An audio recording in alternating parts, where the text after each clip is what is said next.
So over to you. Wonderful. I'm just going to share some slides. Oh, how do I do this? Screen one. Do shout if you can't see that. Oh, does that work or not work? Can't see it yet. Okay, let me give it another go. One moment. Got two screens, which is very fancy, but it's making it all a bit tougher to figure out how to do these things. All right, something's happening. So now I can see your inbox. Always good. Is that working? That is working. We've got fabulous. I knew I'd get there in the end. Well done. Hopefully you didn't see all the emails. So let me just chuck a timer on as well. Actually, I've got one at the top. Fab. So yeah, as Emily so kindly introduced me, I'm Alice. I work for the Felix Project and look after our schools and young people work. So I'd noticed some of the organisations who are on this call that we work with and probably know our work already, but I will talk a bit about that and go into a bit more details of what we're doing with schools and young people. And then a bit more about sort of our challenges at the moment as well. So for those who don't know, the Felix Project's vision is that we want a London where no one goes hungry and no good food is wasted. We aim to do this and achieve this by rescuing surplus food, good, nutritious, good quality surplus food, and redistributing it to community organisations and schools across the city. We've got a dual mission, so it's that side of food poverty, but then that other side around food waste and the sort of harming the planet, well, avoiding harming the planet, should I say. We have 4 warehouses in London where our operations run out of, so one in North, East, South and West, who are open 6 to 7 days a week, which keeps us incredibly busy, and the food is in and out of each of the warehouses sort of within 24 hours. Just to give some numbers, we are currently supporting over 1,000 community organisations and schools and holiday programmes. So we have about 170 odd primary schools that we support regularly. We also have a lot of holiday programmes, which we redirect the food to in the holidays, and generally a lot of youth-based focused organisations. We get food from over 500 food suppliers, so that might be direct from the farmer. It might be us having volunteers go to the farms and do farm rescues. It might be supermarkets or direct from manufacturers. We get food from all manner of places. And we couldn't do this without our fantastic volunteers. And we have an enormous amount of regular volunteers, but also an enormous amount of corporate volunteers who support us to do what we do. As well as our 4 depots, some of you might also know that we have a kitchen, Felix's Kitchen, which creates delicious, nutritious, one single portion ready meals made from surplus food, which can be reheated in the microwave. And we're finding, especially at the moment, that the increase in demand of those has really shot up. When we started them, we thought it'd be more sort of hostels, day centres and those sort of projects that would want them, but we're seeing increasing amounts of families, schools, other organisations wanting these meals so families spend less on fuel. And also the sort of increase in families living in temporary accommodation where they don't have access to kitchens, and also schools simply just freezing them and having them in case there is a pupil that's hungry. So using that as a means to feed them. So just briefly, I will talk about our schools and young people work. So we've got 3 strands. So we've got our school support. So that is a weekly delivery of food to schools. So that's, we deliver around 150 kilograms of food to each school, and that's about 10 to 12 sort of supermarket crates, if you want to visualize that. And that the school can choose how to distribute it. They usually put a few bags aside for families they know may not approach them. And then the rest usually goes in a market stall. And all our work with primary schools and schools mainly is around focusing on the fact that they're saving that food from landfill, that they are environmental warriors, they are Felix food fighters, they're helping us save the planet. And that's with that aim of reducing that stigma about taking sort of food aid. Schools often also do a pay-as-you-feel model, and then they can use that money to fund breakfast club spots, after school club spots, or buy food that we don't get, the sort of longer life produce. To sort of further ramp up that sort of environment stance, we have our Felix Food Fight programme, which is a toolkit that teachers can download and is all about the Felix project, and also the environmental impact of food waste, climate change. So to really sort of embed Felix in the whole school, to really, reduce that stigma, increase dignity, and make it a fun thing to go shopping at the market stall and have that choice of what you want to cook when you get home. I was at a school on Tuesday, and some of the parents there get their children to go and choose what they want to cook that evening. And it's really lovely. Because it really increases the sort of kids cooking at home and getting involved. And, you know, if they choose it, they're more likely to eat it as well. During the holidays, that food does not stop coming. We're still getting it. So we redirect that to holiday programs, who either use it during their provision or for families to take home. We've got 2 brand new projects launching this Easter in partnership with the Mayor's Fund for London. So Create and Make, which is a type of recipe kit box, I guess, but instead of sort of little small packets of store cupboard staples, it's full-size boxes, bottles of oil, different types of spices. And the idea is that you get surplus fruit and veg, protein, carbs, and then you get to create something at home with your family. But also, once you've used that surplus fruit and veg, you still have some of those store cupboard staples left over to reduce your food costs for the coming shops. Heat and Eat is our other new programme, which is our Felix meals, but both Create and Make and Heat and Eat have a QR code on it, which links to the Mayor's Fund for London website, which has a lot of wellbeing information, nutrition advice, and also signposting to sort of debt services, advice, financial support. So we're really trying to sort of offer a light touch sort of wraparound support through these models. Then finally, our secondary age work. So this is something that's really exciting because we really want to get young people involved in what we're doing. You can see the bottom corner, the picture of the sixth formers. That's a sixth form in Rotherhithe. And I went in to do an assembly because they wanted to set up some food distribution. And I expected 3 students to come forward. I had 30, which was far too many, really, but it was fantastic to see the passion. I don't know if it was the environmental side that really made them passionate and step forward, or if it was around hearing about the levels of poverty in their community that their teacher described to them. But they now, every week, they come in early before sixth form to receive deliveries from us, send surveys home to parents who are going to collect bags so they can prioritise what they want to get. So it feels more like a shopping experience, not just a handout. And then they put those bags together for parents to discreetly collect at the reception. We've got some other models like this that have really been initiated by young people, which is really great to see. And we're getting more and more young people in volunteering, either through Duke of Edinburgh or through their youth clubs, and giving them sort of employability workshops along the side.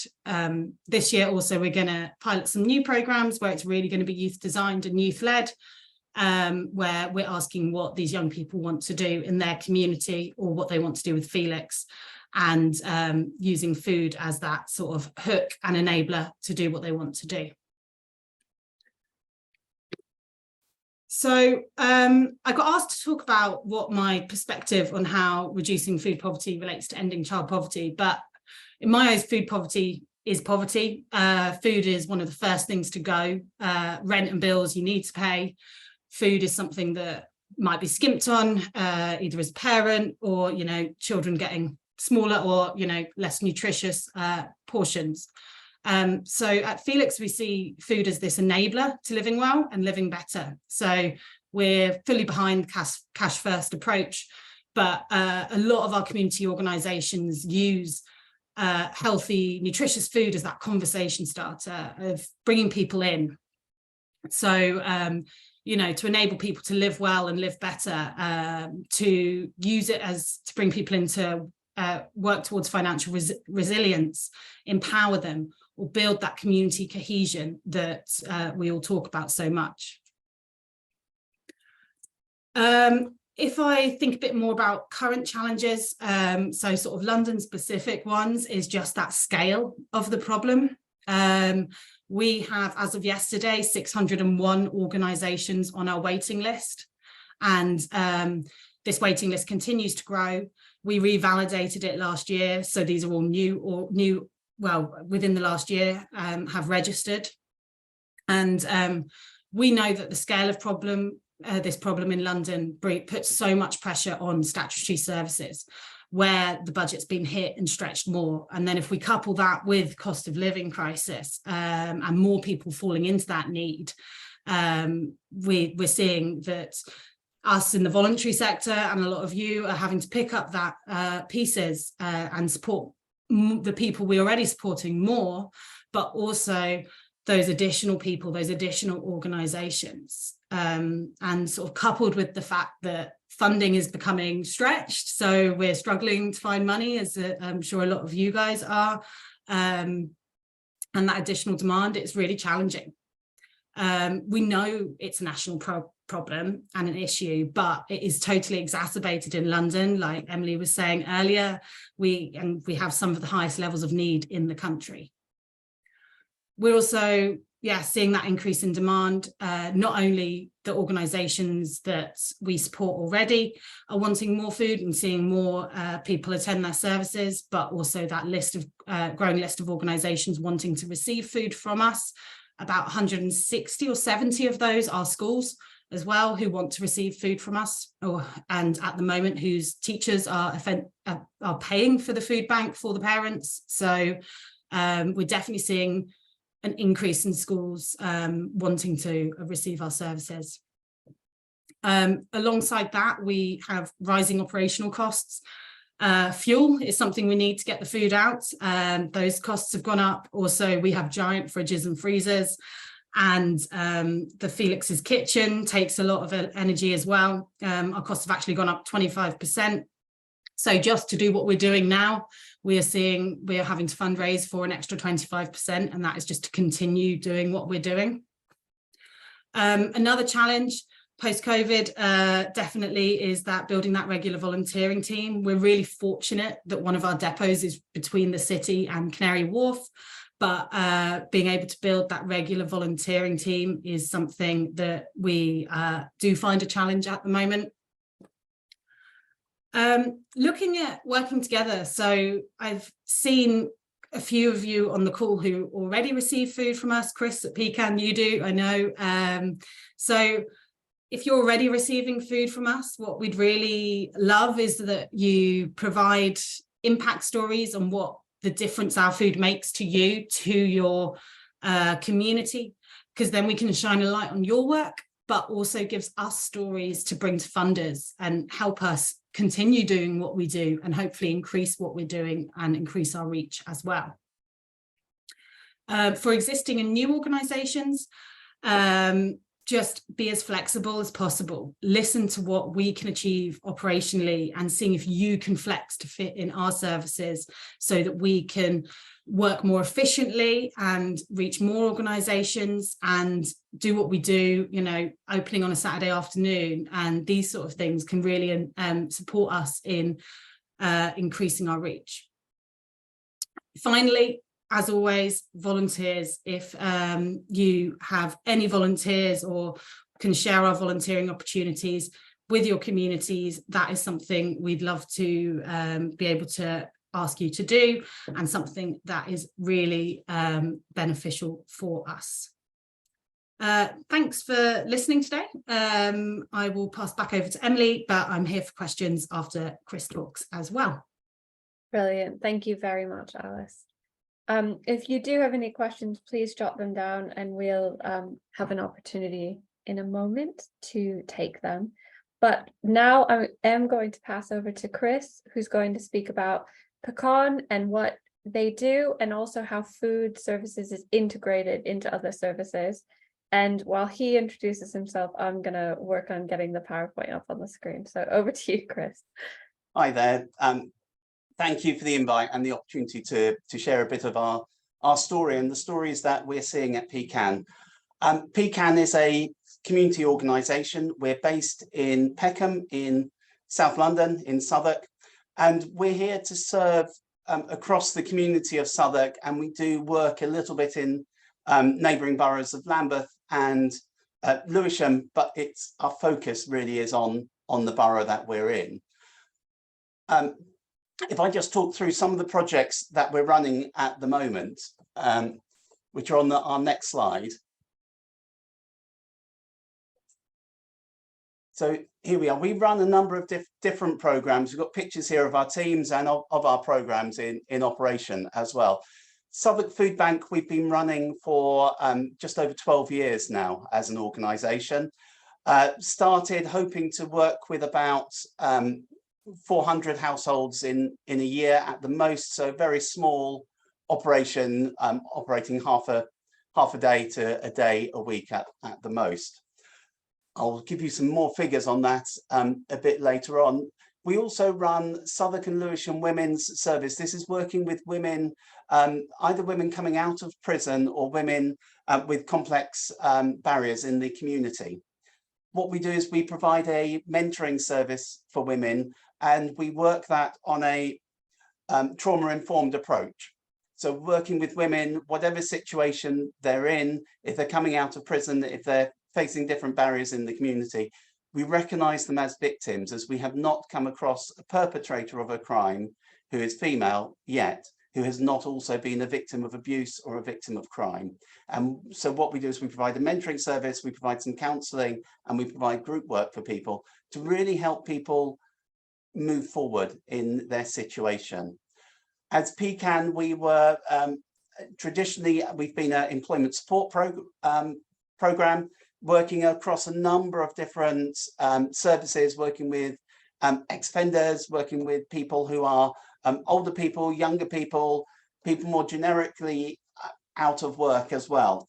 And we provide end-to-end service, which means we'll walk with people through a journey, taking them from where they are into employment and looking at the barriers and helping them through into that.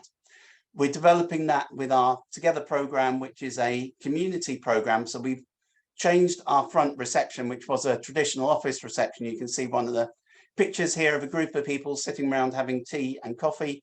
That's now our reception there. So it's very much about bringing people together, looking at the current mental health crisis that is happening post-pandemic, and just creating a space where people can come together for groups, either to sit, drink, have coffee, learn something together, share something together. We've got corporates coming in doing tech advice for people in there as well. So it's a real mix, as well as putting our employment programme through there.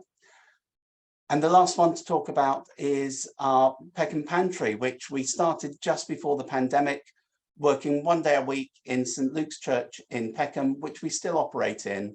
But we were fortunate to get funding to open 6 days a week at our main site now on Peckham Park Road. And the pantry works very different to the food bank, where people are in a crisis situation and they need to be referred through to the food bank. And then we will provide them with food for the next 3 to 5 days for the whole family from there.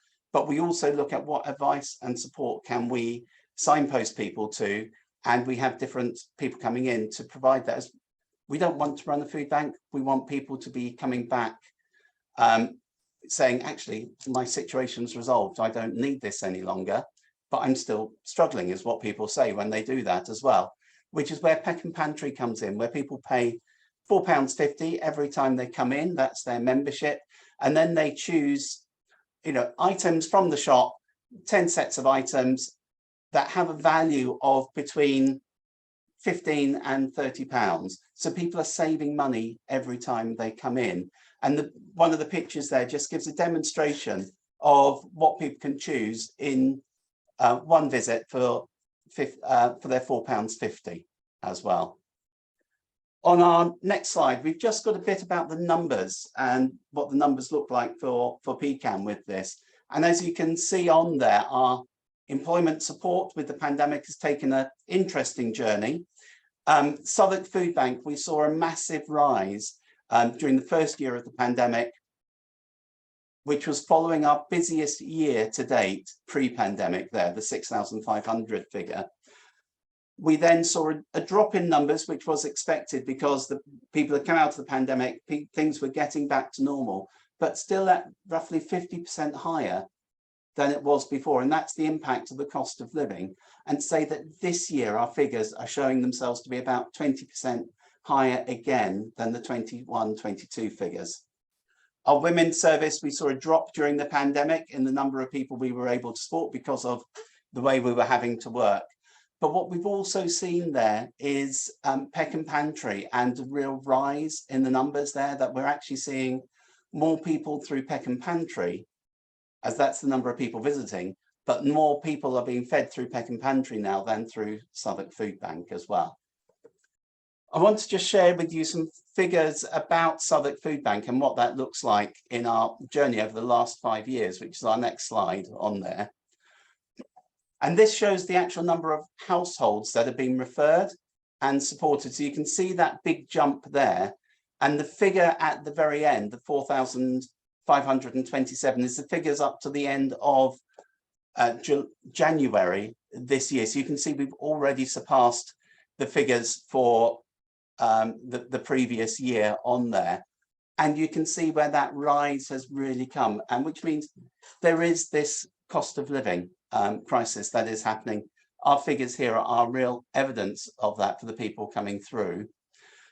And next, I want to share what that looks like. That's the number of referrals. We've seen the number of people.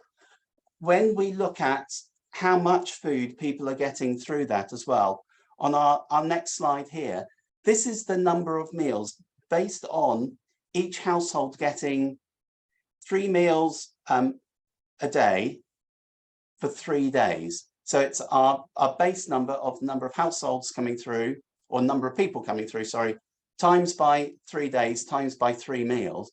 But we know that we're actually giving out, you know, a minimum of 3. It's more likely 5 that we should be timesing that by. So this shows this year we are going to be very close to, again, hitting that 100,000 meals that are going out through Southwark Food Bank alone, which for us is excessively concerning, as we need to look at, well, why are people coming to us? What are the issues? What is it that we need to address? And what we do is we capture some information about the main reason that people are referred through to Southwark Food Bank. And our next slide shows these in percentages here. We saw a massive change in our percentages when Universal Credit came in 2016. And either delays in benefits or changes to benefits was predominantly the main reason that people were coming through to Southwark Food Bank. What we have seen more recently is actually a lot of those issues have been resolved and people have got their money. There aren't so many delays. There aren't so many changes because Universal Credit has come in. The difference that's happened is that it is not enough money. So we're not looking at a food poverty issue. This is actually an economic issue. And one of the first victims of the economic crisis that we are in is that people cannot afford the food. It's the most flexible thing that they have available to them. So we know that it's actually not about the structures that are there. They work, but the structures are not strong enough to meet people at a time of crisis. And that's why we're seeing now 61% of people coming through to us are coming through because the money that they've got is not able to go far enough and they are out of money and they are in crisis for that. We only track the first reason. We do not track subsequent reasons. So for a number of people, a number of these may apply, and we do recognise that as well. Looking at the number of children that we're working with, we know predominantly people coming through are single adults. They're our largest group. Our second largest group is single parents. And what we are now seeing is a slow rise in the ratio of adults to parents, with 36% of people being referred to a food bank are children. So we know that there are a significantly high number of children coming through who are struggling to get meals every day. And this will be the same situation across food banks and food projects, literally across the country and especially across London in what we're seeing. One of the other projects that Pecan is hosting in Southwark is Southwark Food Action Alliance. And what we are doing there is trying to bring different projects together, working with the council, working with each project as well, to really share as much information as we can. And one of the things that we have as part of the Southwark Food Action Alliance website is a food map for the council and the different food projects that are taking place. And on our next slide, we've got a quick link to that as well. And what we're encouraging all projects to do is to get involved in this. We are just redoing that. So over the next couple of months, the map will be updated and the website will be updated for this.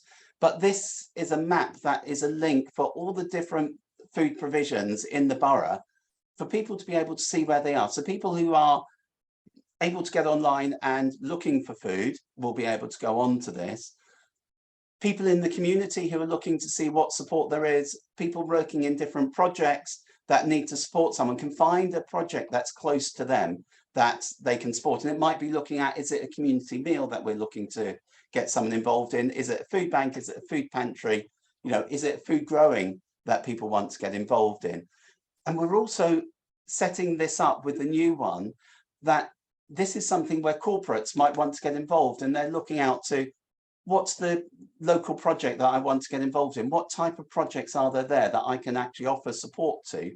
And the food map is one place that they can go as well and contact the local organisations. And a lot of the smaller organisations in the borough do not have the ability to go out and do some of that work. So what we're hoping that the map will do is really create those links for people as well, so that we are making sure that people are getting that right support going in. But alongside the support, we don't actually want to do what we're doing. We think the fact that food banks exist is a real indictment on our society. We have enough food in London to feed everyone easily. We have enough food across the country to feed everyone easily. We have an abundance. We are a rich nation, which is a real blessing for us. What we have to do is get the food and the economy into the right places. I have a lovely quote from Desmond Tutu that we use in our work quite a lot here. And as it says on there comes a point when we need to stop just pulling people out of the river. Some of us need to go upstream and find out why they're falling in. All we are doing, if all we do is hand out food to people, is pulling people out the river. What we have to do is look at what the issues are, find out why people are in this situation. And we know predominantly it's an economic crisis that's happening. And we need to look at, well, what needs to change? We need to get involved in campaigns and think, what needs to change? Because people do not come to us because as a food bank, because this is a place of choice to get food. People would rather be buying food that they can choose, that they have the ability to say, this is the food I want, this is the food I don't want, the food that is right and culturally appropriate.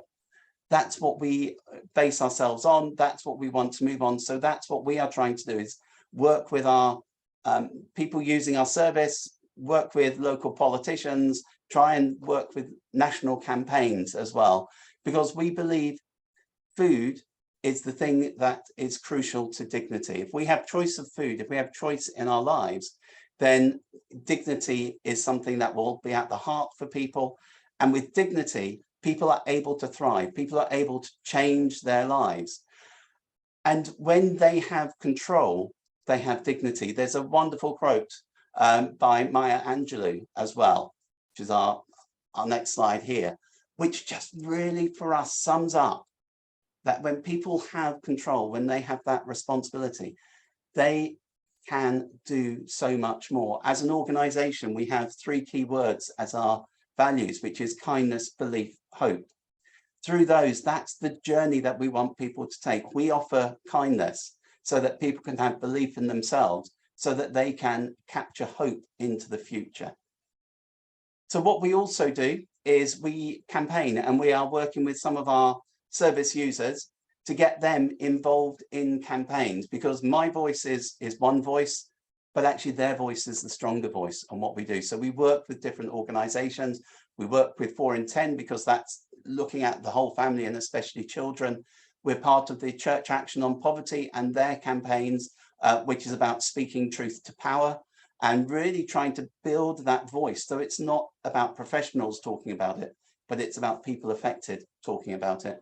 We're also doing that with the Trussell Trust, where we're part of the Food Bank network as well, and really encourage you with this to look at their Guarantee Our Essentials campaign, which they've got going, just launched this month with Joseph Rowntree Foundation, of if people have enough money, then the need for food banks isn't there, but actually we can then look at the food education, the community side of food, and we can grow those type of projects where people build themselves up and we have stronger communities.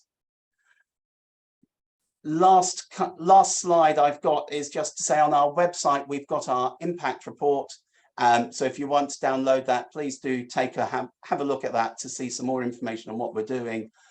Say thank you to you, visit our website, but get involved in the campaigns. It's really important that we are working together to campaign, to see the change, and not just to grow the number of food banks and food support that's out there. That's needed now, but we have to look beyond and look to dignity. Thank you. Thank you very much, Chris. Well said. That the point of this is not to ever increase food banks, it's to get better at redistributing food surplus and to campaign for higher incomes all around. I'm going to stop the recording now.